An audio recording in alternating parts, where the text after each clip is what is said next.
Kamalapur railway station is Dhaka's central hub and a meeting place for homeless children. This is where many of them arrive off trains from the country, from their homes, looking for a better life. And it's not that. It's a dark and scary place. Maureen told me she heard someone being murdered one night. This is no place for children. She and Sajid, though, have brought me back here to show me where they lived and where they slept. The kids were just indicating to me that they slept at night in these holes, like under the seats.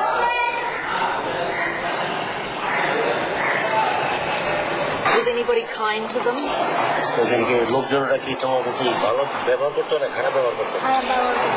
Very rough to us. People were rough to you? So what did you eat when you were here?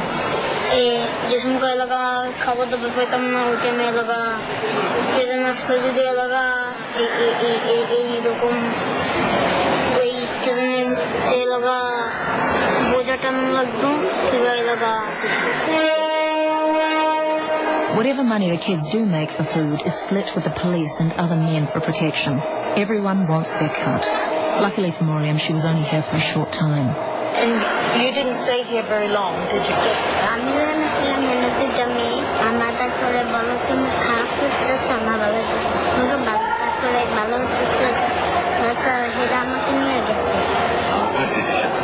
You too.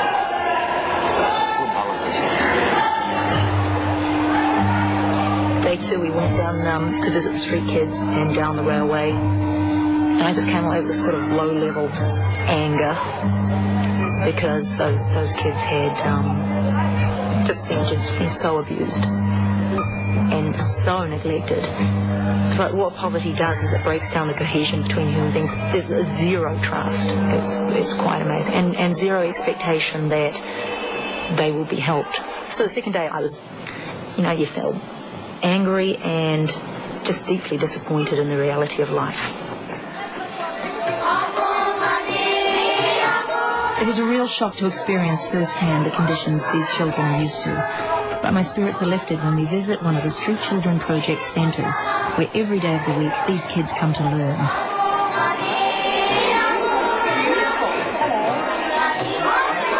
They're taught writing, maths, and given the idea that they could have a future.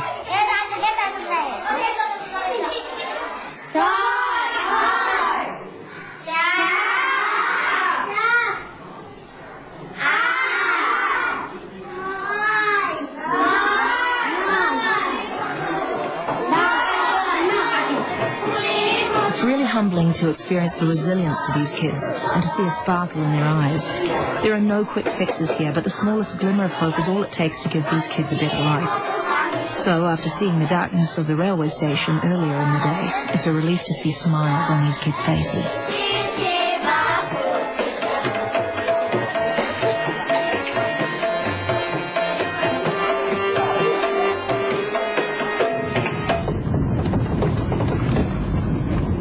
This morning, I'm travelling an hour and a half out of Dhaka to a rural area called Kaliganj. World Vision has established an area development project here, and I want to see firsthand how this operates.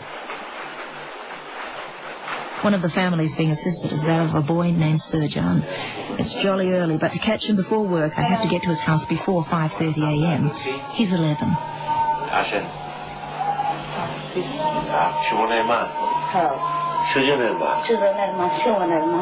Surjan, good morning. Good morning.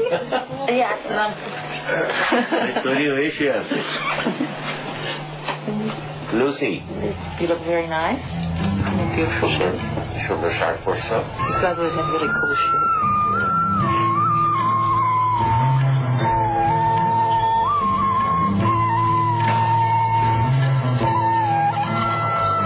Surjan's family has very little.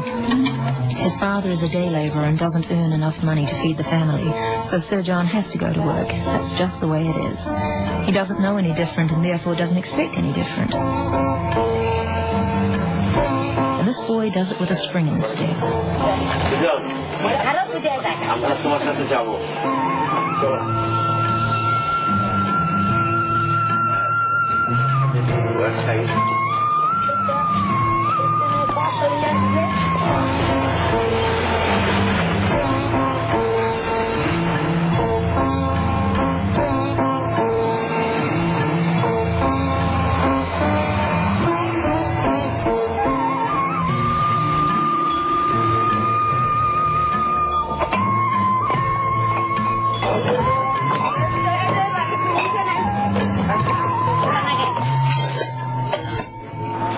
great that a boy of Sir John's age has to work 6 hours a day at the local brickfields, but he has to help his family put food on the table. That's their reality.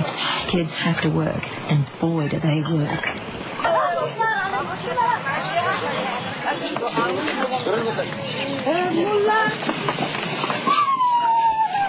They're paid per brick, so the more you carry, the more you make.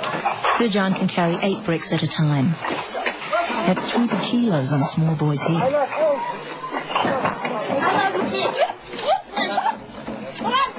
After Dhaka, it almost looks healthy, to be honest with you. It's a going ahead community. Everything, absolutely everything that I saw in Dhaka was beneath our minimum expectations of life in New Zealand or Australia or anywhere in the West, really.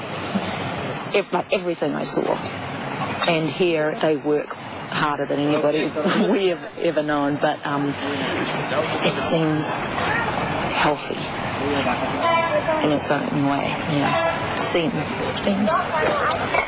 So they quarry the clay and the sand, shape it over there. There.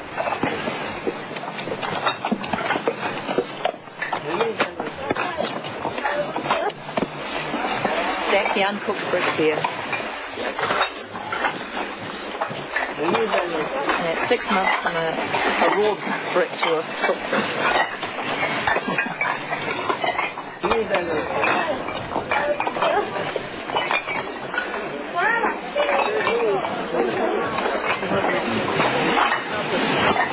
It's tough, eh? They're wiry people, man. So strong.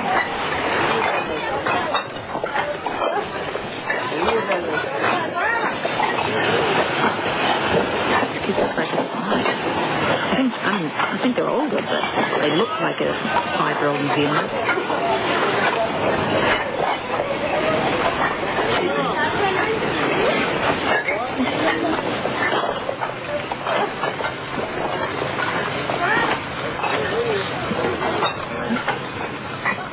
So Sir John starts work at, what, 6 a.m.?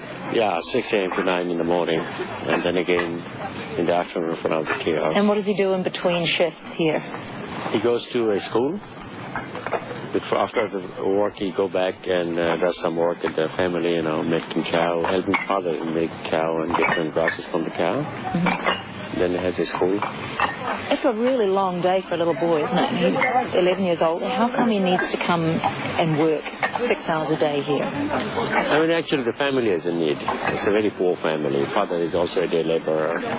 The money the father earns, it's just not enough to support the family. So everybody has to chip in. Everybody has to, yeah. Chip in.